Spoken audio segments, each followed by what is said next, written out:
This is a tutorial from June 10th explaining the difference between reducing the impact of deep wrinkles on a human face between using the Smudge Tool or using the Healing Brush Tool.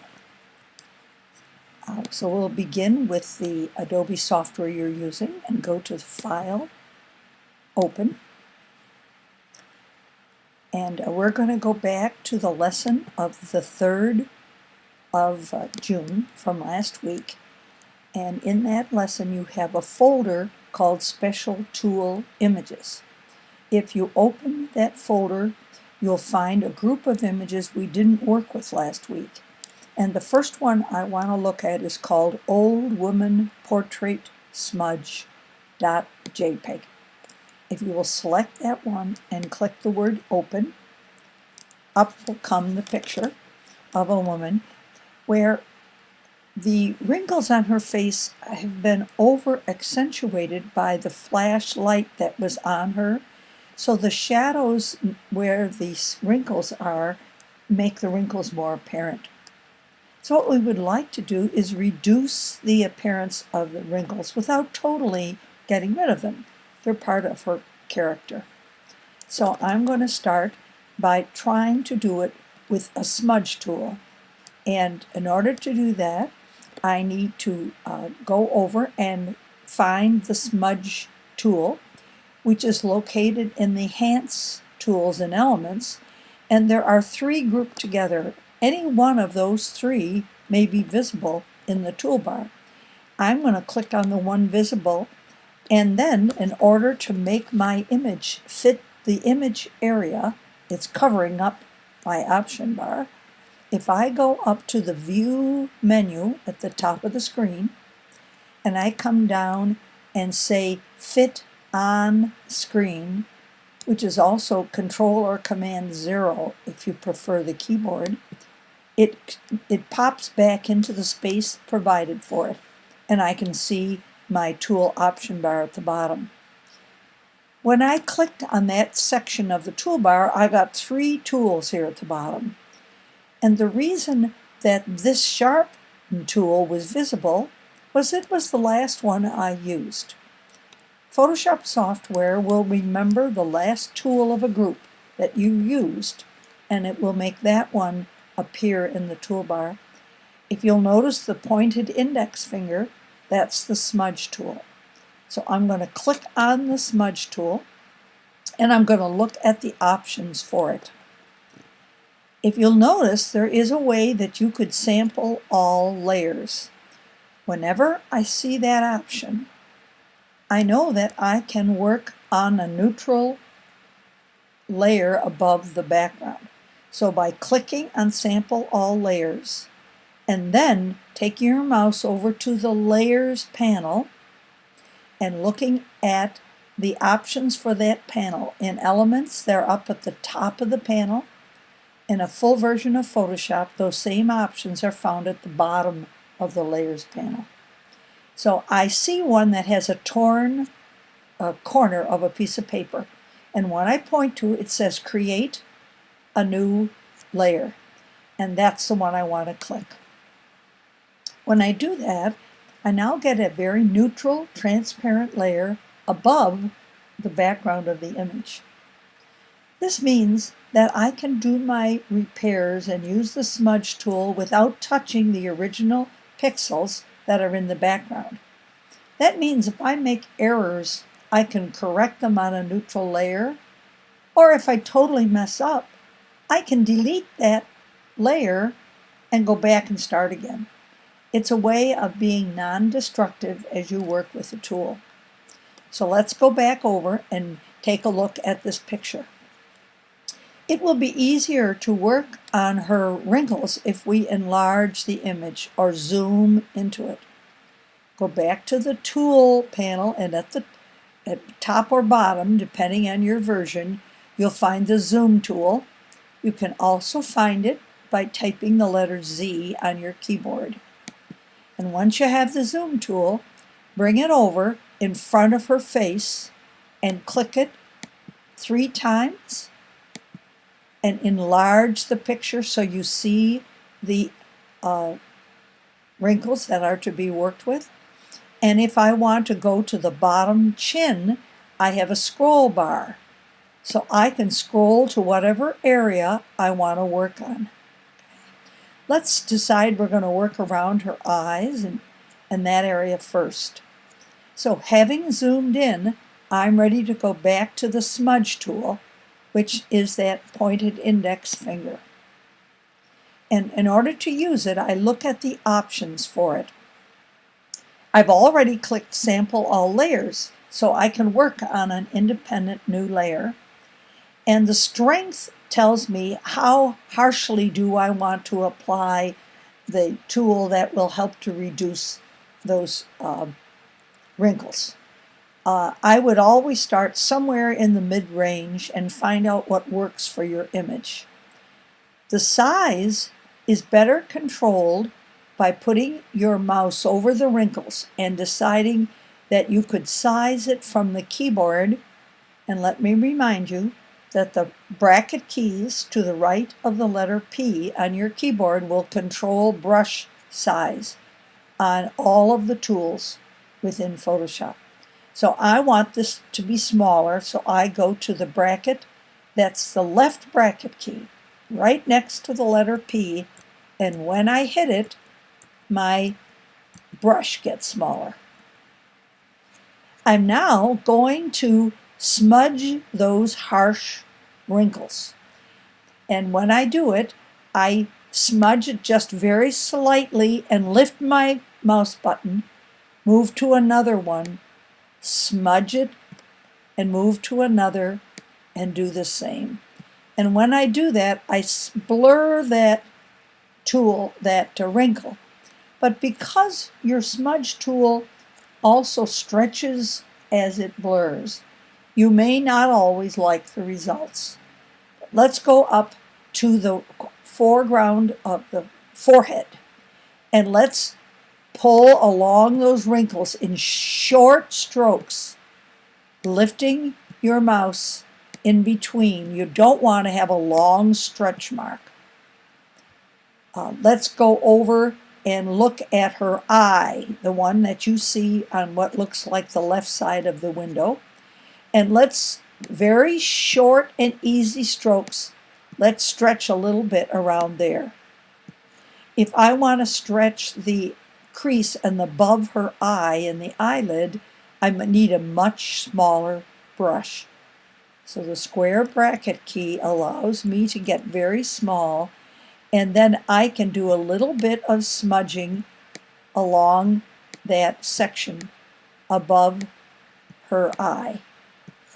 And if I want to see how much did I reduce the wrinkles, I take my mouse button over to the Layers panel, and the active layer, which is the one we just created, has all of our work. If I point to the eyeball of that layer and I click it, I hide all my work, and I can see how the wrinkles have returned. Go back and forth, turn on and off that layer, and you can see we have effectively reduced the smudge. If we've overdone it, we always have the choice to go to the opacity slider above the layer we're working on, and by grabbing the word opacity and holding down the mouse button, drag it left, I can lower the effect of it and bring back some of the wrinkles if I reduce them too strongly. And that gives me a semi-effect rather than a strong effect. Now, I did this to show you that if I had a tiny, tiny area that needed to be worked on, this might be an easy, quick way to do it. But in this case, we have wrinkles throughout her face that need to be slightly reduced, and the smudge tool is not the best way to do it. So I'm going to show you the alternate way, which is by far the better way to reduce wrinkles if you have many of them to work on. So how do I go back to where I started? Well, I can delete the layer I worked on, can I? So if you see that this layer is highlighted, go up to the word layer in the menu bar at the top of the page, open it, and notice the third choice down says delete layer. If I click that and tell it it's okay, I'll say yes, I'm back where I started from, because all of the work I used with the smudge tool was on that extra layer. So I basically have gone back to the beginning. And now I'm going to show you, I consider the far better way to work on reducing the impact of wrinkles on human skin. And I need to remind you, the reason we may need to do this is that a flash was light, a bright light was lighted her face. And because of that bright light, we have shadows between the wrinkles on her skin. If you looked at her in normal light, those wrinkles would not be that predominant. So we would like to lessen them. So I'm going to use a new tool from the toolbox. Come over to the toolbox, and in the same group where the smudge tool was, is the healing brush or spot healing brush, whichever one is visible. And when I click on it, down in the option bar comes two tools. One has a little bit of crawling ants around it, and when you click on it, it's the spot healing brush. It's an automatic healing brush, and when you use it, it copies pixels near where you click. It's pretty clear to that it won't work very well on removing wrinkles, because next to a wrinkle is more wrinkles. So for this job, we're going to use the plain healing brush, simply called healing brush. So when you activate it, I want you to look across the option bar and notice you have sample all layers. Whenever that option is available, you click it, and then you go up and create a new layer like we did before. Layers panel, torn piece of paper, click on it, and you have a new layer to do your work on. So it's going to give us that freedom to control our work on a separate layer. So come back. I already am zoomed in, so I'm in good shape to work. The difference about the healing brush, it is a little bit like your clone stamp tool in that you must have a sample point to work from. But the difference is, when you sample a point, you are picking up the texture, not all of the pixels from that place. If you've used the clone stamp, you know when you pick up pixels, you get everything. And you're going to put down a copy of the exact pixels you picked up. That would not work well here. But this healing brush is quite unique. I'm going to work on the tight wrinkles next to her eye where I'm pointing. And I need a plain bit of skin to work with. If you look above that area, she's got an area without wrinkles. I'm going to be sampling that area, and all I'm picking up is the smoother texture. And I'm going to put that texture down over these wrinkles. And I need to warn you before you do this, that initially you will be hiding the wrinkles totally. But because we can change the opacity of this layer, we can control how much we want to remove the wrinkles. So let's get your healing brush tool, point to the area of the temple, and size the brush in an area which is good for working on wrinkles. I'm going to enlarge my brush a little bit with the right bracket key. And when I think it looks to me like a pretty good size to work with, I must first sample the pixels here. And just like the clone stamp tool, we are going to use the Alt or Option key to sample. So hold down Alt or Option, you get a new appearance to your brush. Click the mouse button once. Lift the Alt Option key, you have picked up texture. Now bring your mouse down where there are wrinkles, and I want you to drag that plus sign down over the wrinkles. And I keep my eye on the plus sign. That's where it's picking up texture. If I drag my mouse too far, I'm going to start picking up wrinkles. And that's not my intention. So what happens with this brush, when you lift your mouse button, you go back to the original sample point automatically. So when I take my mouse button over closer to her eye on those wrinkles, and I hold down the mouse button, guess where my plus sign is? Right back where it was before. I'm picking up texture from that plane area. And if I lift my mouse button and come down into the next area and I'm going back to my original sample point. And that's the best sample for the area near the eye. So you can see how we control how much we removed of the wrinkles. I want you to take your mouse over to the layer that we worked on. And above it, you'll see the word opacity. If you grab the word opacity and hold down the mouse button and drag that word to the left, 100% will get lower. And if you look at your picture, the part of those wrinkles will return. And when you think you have just a normal amount, you lift your mouse and you will see that you haven't totally wiped out the wrinkles, but you have lessened them. And to see what you did, go back to that layer to its eyeball. Let's hide our work. There's the strong wrinkles. Click it again. There's the amount you reduce them.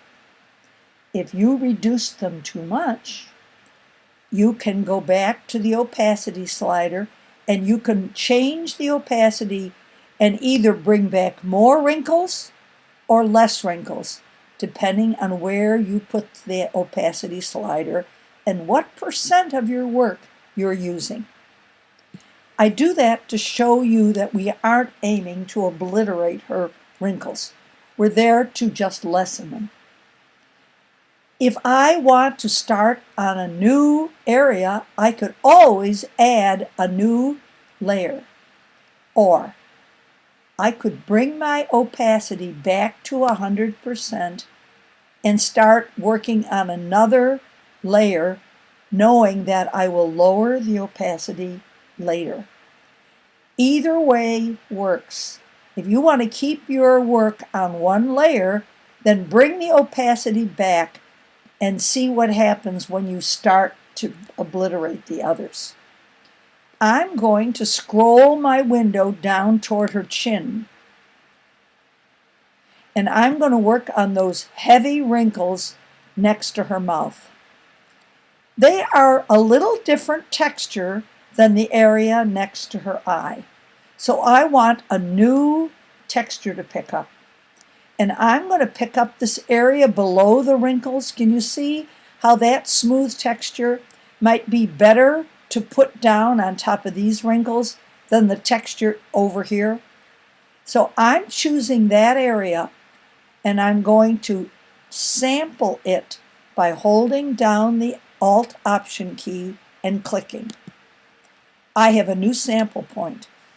I can now bring my mouse up to these wrinkles and I can do a little bit of dragging.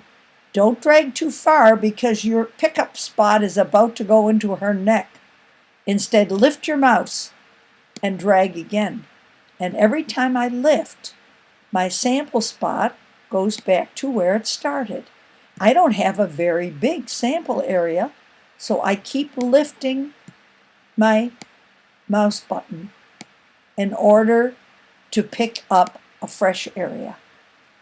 Let me go over to the dense wrinkle right next to her mouth. Let's go in small strokes.